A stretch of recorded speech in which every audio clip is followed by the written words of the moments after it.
Forcat e policisë në Tiranë kanë zbuluar dhe shkatëruar një rrjet të sofistikuar të trafikut të prostitucionit që përfshinte një bashkëpunim ndërkombëtar mes Shqipërisë dhe Kolumbisë.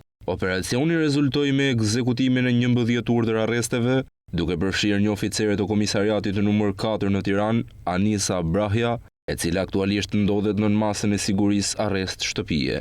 Mes personave të shpallur në kërkim është një grua kolumbiane, identiteti i së cilës nuk është bërë ende publik. Ajo dyshohet të ketë qenë organizatorja kryesore e rrjetit dhe momentalisht gjendet në Kolumbi.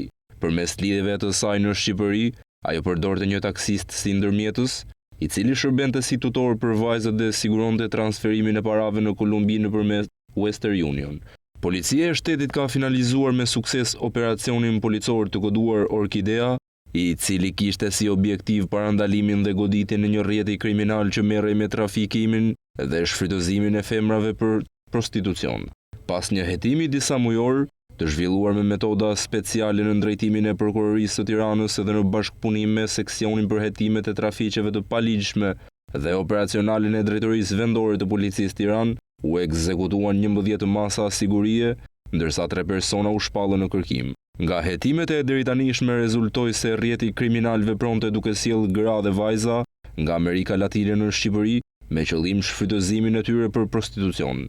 Në këtë kuadër, janë arrestuar dhe proceduar disa persona kyç.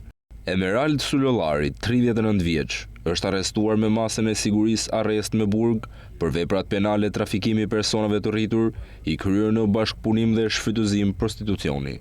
Ai luante rolin e organizatorit kryesor në Shqipëri, duke kujdesur për akomodimin dhe lehtësimin e veprimtarisë së paligjshme. Elona Muraj, 47 vjeç, është vendosur në masën e sigurisë arrest shtëpie, si e dyshuar për veprat penale trafikimi personave të rritur në bashkëpunim dhe shfrytëzimi i prostitucionit.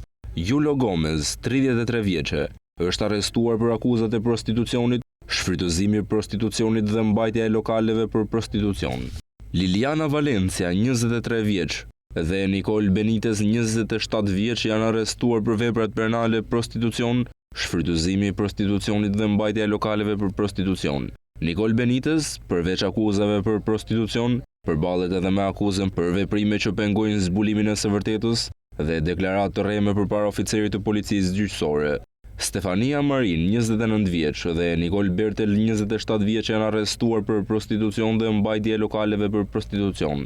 Anisa Brahaj, 34 vjeç, punonjëse e policie në komisariatin numër 4 në Tiranë, është vendosur në masën e sigurisë arrest shtëpie për veprën penale prostitucion dhe mbajtje e lokaleve për prostitucion.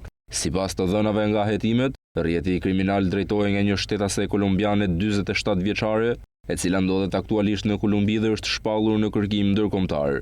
Ajo bashkëpunonte me Emerald Sullollarin për të organizuar aktivitetin në Shqipëri, ndërsa për akomodimin dhe për shtatjen e ambienteve ku femrat nga Amerika Latine do të ushtronin prostitucion, përfshiheshin edhe Elona Muraj dhe Anisa Brahaj.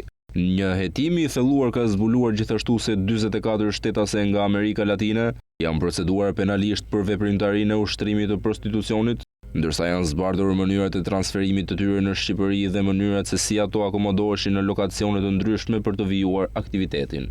Përveç të arrestuarve, policia ka shpallur në kërkim 3 shtetas të tjerë të dyshuar për përfshirje në këtë rrjet kriminal. Hetimet vazhdojnë për dokumentimin e plot ligjor të ngjarjes dhe kapjen e personave ende të lirë. Materialet procedurale janë referuar prokurorisë së Tiranës për veprime të mëtejshme.